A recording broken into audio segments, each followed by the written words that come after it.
saw the humpback whales in Moorea, in French Polynesia. That was like an amazing experience. It's not only the view, but it's the sound. It was mesmerizing. You could just be there and the sound penetrates your body, because your body is also a liquid form. And so you can feel the wave of the sound coming into your body. It's amazing. That was the most amazing thing. Except those larvae. Those larvae are really amazing. So I study basically their transport, their survival, and their adaptation in the ocean.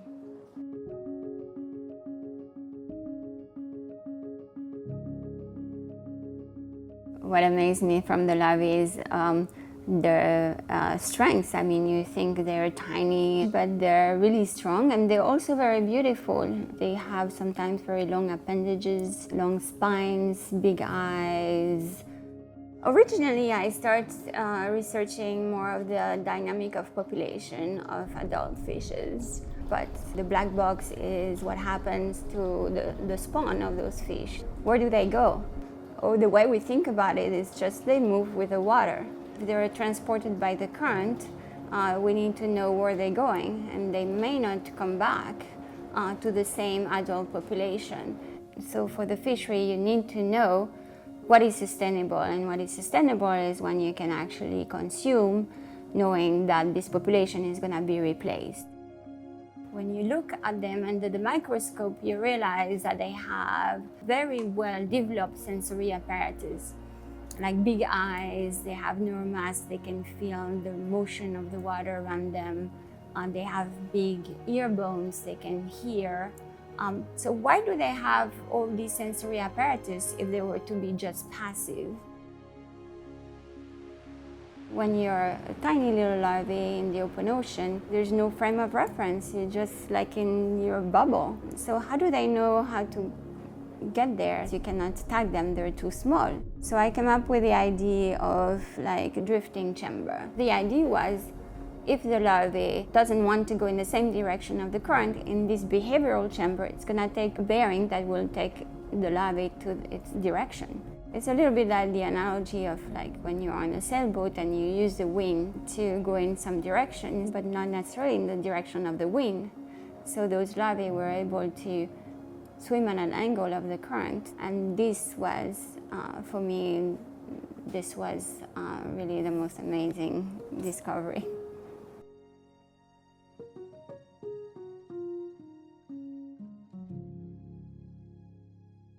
They can swim faster than, relative to their body length, to like a fast car. I call them the hummingbird of the sea because they're super fast.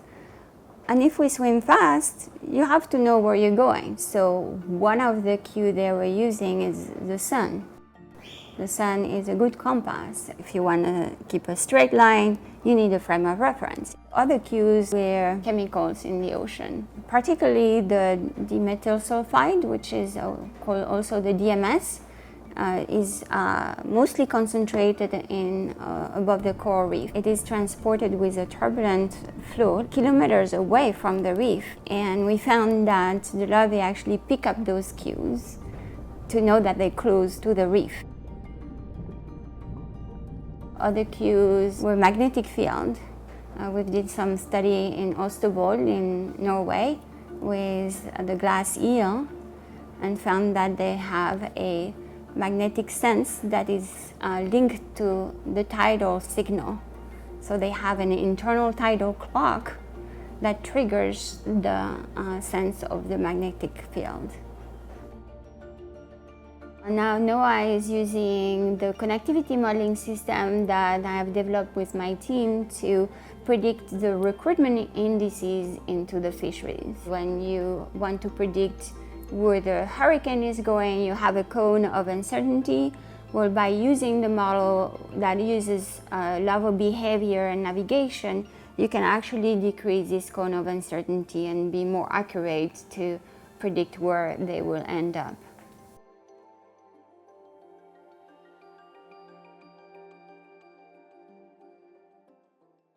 My father started working in West Africa. There, we lived by a fisherman village. I was fascinated by being on the ocean before sunrise and with a fisherman that knew everything about, from how the birds were telling them where the fish was, to the state of the sea, to the clouds and how the weather would influence their fishing that day.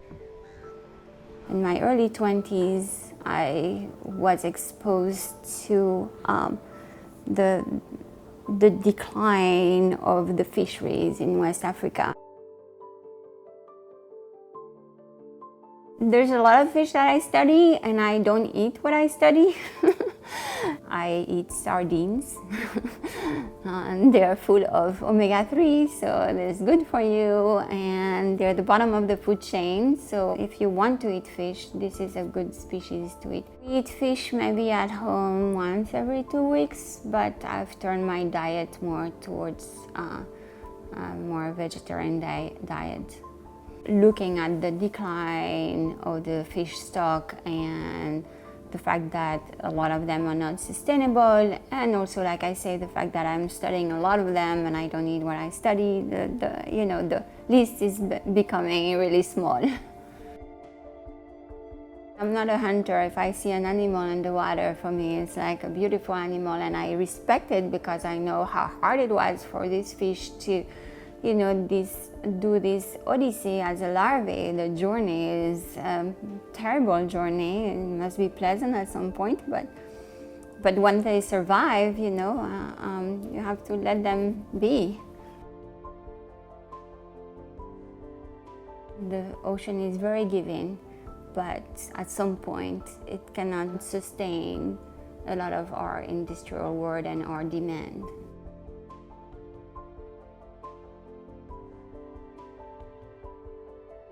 The more we know about the ocean, the more we can actually protect it.